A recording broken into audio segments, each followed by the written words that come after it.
So I asked my client what he still loves about his partner, and he didn't have an answer for that. And I understood that, because I know that is actually kind of a hard question, especially because when we're with our partners for years, it's you kind of lose track of that if you're not intentionally trying to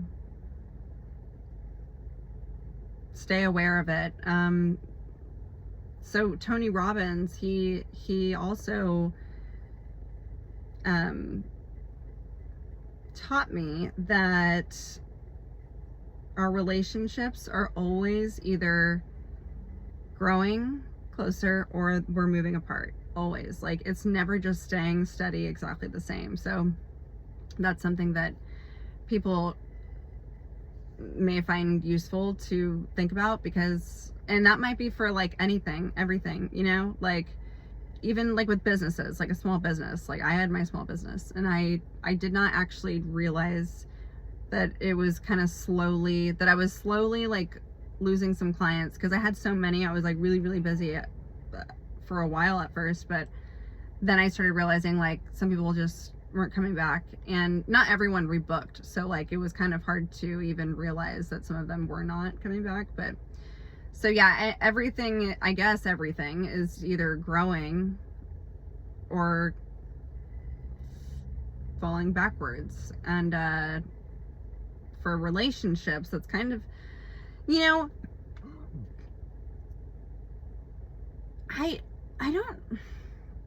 don't think it's a bad thing to say that like your romantic relationship should be like priority. Maybe second priority, but definitely your top three. Like I don't know, maybe mine is like, my first priority is like health. I put quotations around that because as much as I want that to be my number one priority, like, let's be real. And then like, I guess my second one would be my romantic partnership, if I had one, but I don't.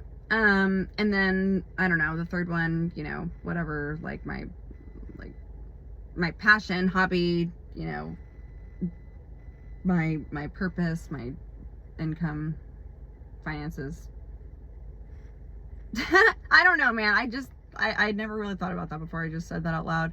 Maybe that's not my list in that right order of priorities, but it doesn't matter. The point is, it's really important to keep your romantic connection close, because it's the everyday things, it's the daily things. And when we brush things off, the things that we stop doing for one another, when we get so busy with like, if people have kids, or if they just like, they're really focused on their business, they're really focused on their finances and like making more money.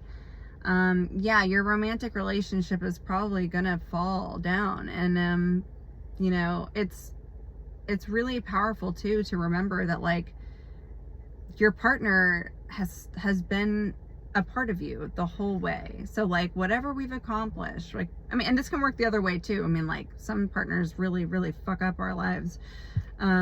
Like, we're not our best selves around our partner, and we can lose a lot. So it can go either way. But when you're with somebody for years and you've been able to like grow and accomplish a lot, but you don't prioritize the relationship, and then it's kind of too late, because you realize like, what do we have in common anymore? Like, what do I even love about this person anymore? Because all this time has passed and you haven't even noticed like where y'all have like drifted apart, and the new differences that y'all have. Like, if you're not growing side by side together, then all this work that you put into to like grow a business, to make more money and like have more things, and then suddenly it's like your romantic relationship is the thing that's like holding you down and causing you stress, and like it's not good for you anymore, and then you leave it. But it's like,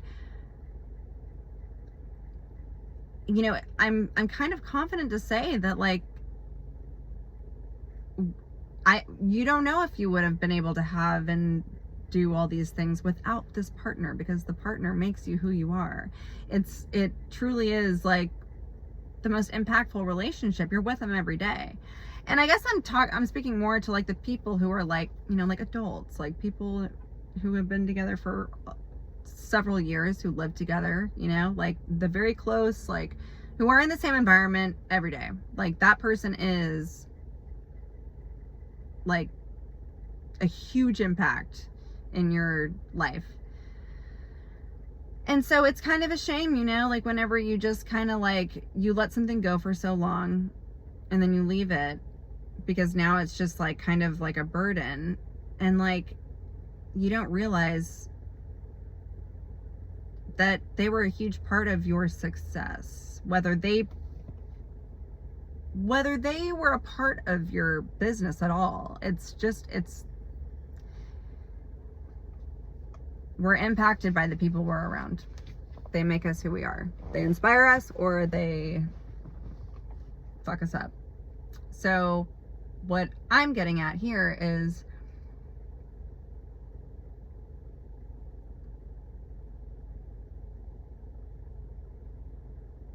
everything we're doing, deciding, every decision that we make, we're living our lives based on fear or love. I learned this from Tony Robbins. That man changed my life. There were a few things he said. Once, I heard it one time and it changed my life from that moment on. I never forgot it. And I've tried to pass it on because it's very, very powerful. It was very powerful to me. He said, that we're always making decisions, small or big decisions, based on love or fear. And it's a powerful thing to keep in your awareness every day, because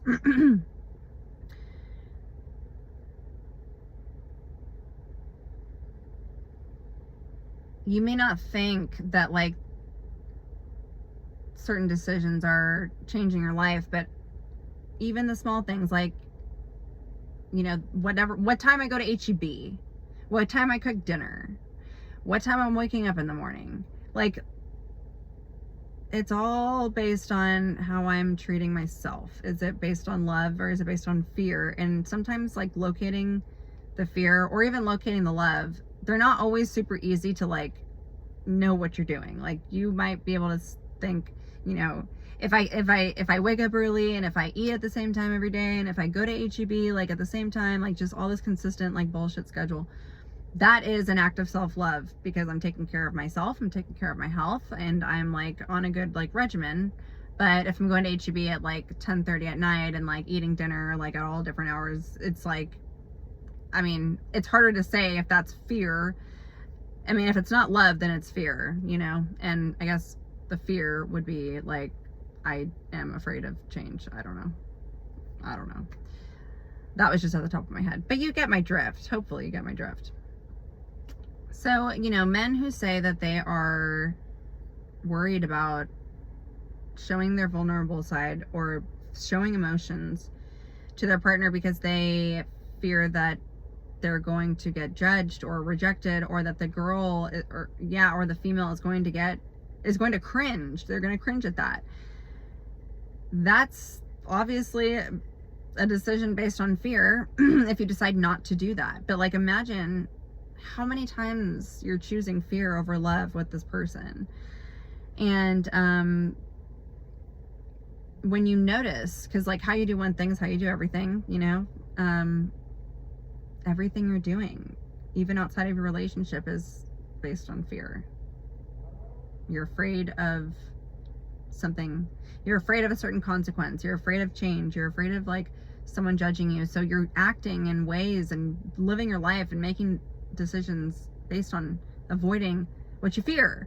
And so it's not actually in alignment with a life that you fully love and feel fulfilled. And you'll know when you're like in the proper alignment with something that does feel, it's going to still feel scary, but it's also going to feel like alignment. You're going to feel like it's courageous for you to like shoot for a dream, like, you know, even just like writing down a goal and believing that you can, or like, you know, when we're envisioning the type of love that we want and the type of person that we would want to be with, become that person. You got to become the person that you would desire, because otherwise it's really hard to attract a person that you're not. And so, you know, my client, when he couldn't tell me anything about what he loves about his girlfriend, and then one day he told me about their new babysitter, and I was like, oh hell. I was like, oh shit, this is like that typical fucking, you know, like he fell for the babysitter. But no, it wasn't that. Although similar, because he kept bragging about the babysitter, and I was like, do you like the babysitter? Like, and he would tell me. I mean, he's told me a lot of things, but he was like, no, but like I think it's admirable to like watch how hard she works, and like that she cares about everything she does, and she does everything like, you know, 100%. And you know, if she's gonna do something, she does it right. And like, she's kind of ambitious, she's got her hobbies, she's sporty, she's active, and like, you know, she doesn't have her own kids, but it's still like, what he's admiring about her is just how this person has always, I mean, just how she lives her life. How she does one thing is how she does everything, and you can tell, you know, it transfers over to everything that she does. So I mean, even if she became a mom, she would still have these like, it's part of her personality, it's her behavior, that's her values. You can like tell what a person values when based on like their behaviors and some of their qualities. But you can't just pay attention to the qualities, you got to pay attention to the values, because if you know what values you have, if you know what you value,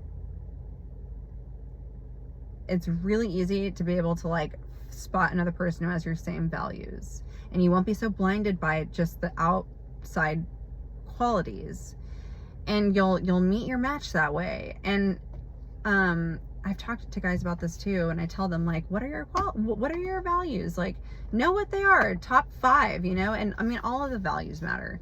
And honestly, whenever I picked out mine, I was really surprised that I picked out the ones that I picked, because I would have assumed that they would be different. But I was able to come up with my values based on the connections that I really, really value and appreciate in my life. The ones that are easy, the ones that flow very well, the ones that like feel very aligned with me. So like, the people who I can easily communicate with, where there's not a lot of misunderstandings, where like they do understand where I'm coming from a lot of the time.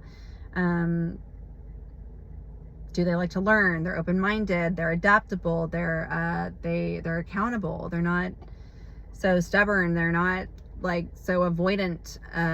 Like, we can communicate the hard things and like own our shit, and like I'm not afraid to own my side of the street, because I know that they will too. That's always like, we're always there's always something that we can own up to when there's a conflict in a relationship. It doesn't mean that like owning our side of the street means that we created everything and we're the problem. It's just, you have to understand like what makes conflict, and it's not just one person doing something wrong.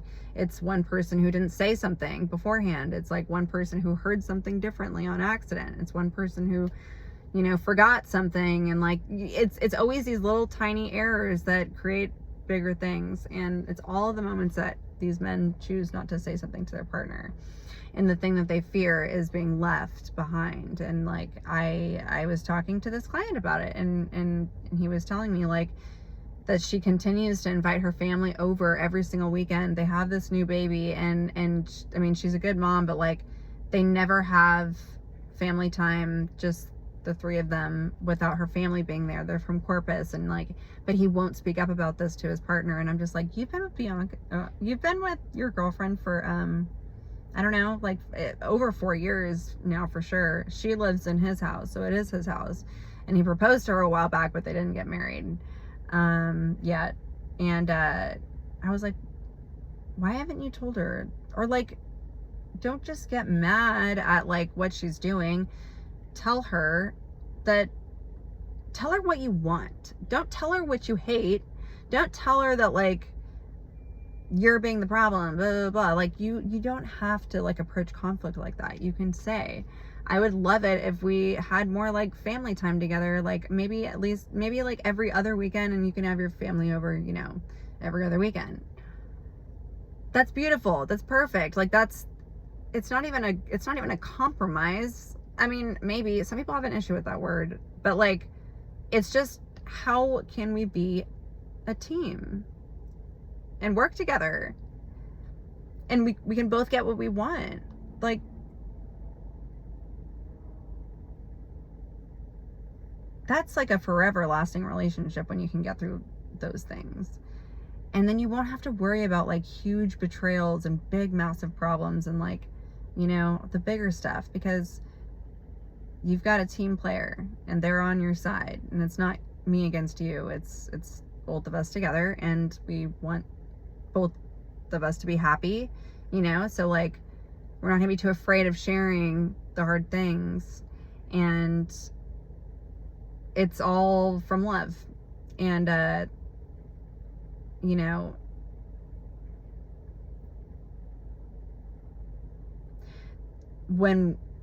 and I hate to say this, but like for this client in particular, I've had many have this issue though. Many, like majority, honestly.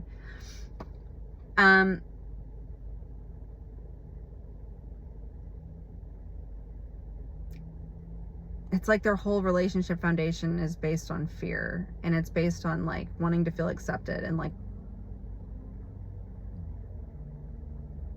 maybe they had sparks in the beginning, and you know, relying on chemistry is just not, it's not reliable. It's just not, I mean, I think you're creating a much more stable foundation when like you're not just so taken back and like, you know, and like with this person right away. Like I feel like sometimes that's kind of a trauma bond. Like, yeah, I don't know. I mean, because I mean, you can think somebody is like very attractive and, you know, be attracted to them, but like to just be like instantly attached and just been like after a week you're like, I'm gonna marry this man, like I don't know. Like, I hate to be like, I don't know. The more you know yourself, the more you'll know exactly what you want in your partner. And if your partner is cringing at like you being vulnerable,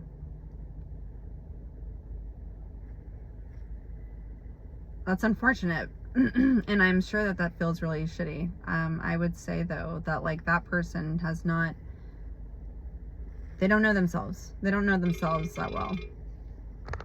And just because they, you know, people who are living in fear with everything that they do, they're going to project onto you what they feel uncomfortable about.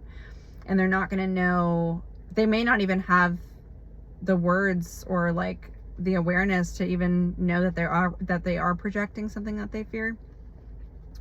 So when they're like, you know, when they're cringing at somebody like being raw and vulnerable and emotional, I mean, and we know the situations that are like, you know, I mean, where it's like completely understandable for somebody to be feeling emotional about something, but like, I mean, if a guy is just crying over like, you know, spilled milk, then that's a little different. But, you know, I'm not talking about those extremes. Just, you can tell how, you know, it's their own uncomfortableness. It's their own, like, they don't know how to respond to your emotions because they have not met themselves there. They don't even know themselves on that level. They don't, like, and at some point they felt like talking about their emotions was not, like, they're not comfortable with it. It's not them judging you, it's them feeling like awkward. And when people are uncomfortable and feeling awkward, and if they don't know how to be vulnerable themselves, then they're going to see you as the problem, whether they really believe that or not. Maybe they do know that like it is probably their issue, but they're still going to project because I mean, chances are they're not going to actually own it and say like, my childhood, none of us talked to each other. The family was not in good communication and no one loved us and no one nurtured us. So in this moment, I don't know how to handle this right now. If someone is able to say that, then that's amazing. But yeah, I think that for the men who fear that so much, I mean, you can ease into it. I mean, don't wait until there's like a moment that like, you know, there's been a death and you're like ready to start sobbing. I mean, do it but take it in baby steps, and make sure that you're it's all about how you say things and what you say, but like, are you expressing the right things? Are you telling them what you feel you need in this moment? Or are you just like, I'm so curious to know, like, I wish I could be a fly on the wall for those moments to like hear, like, how are they expressing themselves? And are they I think we when we're wanting to lean on our partners like that, male or female, it doesn't matter. We really have to be in touch with what we need in that moment. If we're going to be raw and vulnerable and emotional, know what you need and definitely voice that to your partner, because you're giving them, even if a person didn't know how to handle that and that like they didn't grow up with, emotions and they're very avoidant and blocked off to that, I really still think that if you tell a person what you need in a moment like that, you're giving them a chance to be able to give it to you, whether they're comfortable with it or not, but at least they know where to go with it, oh.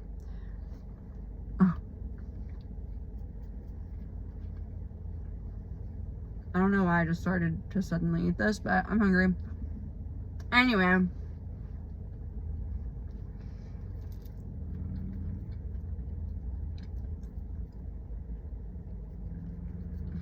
I guess this video is over.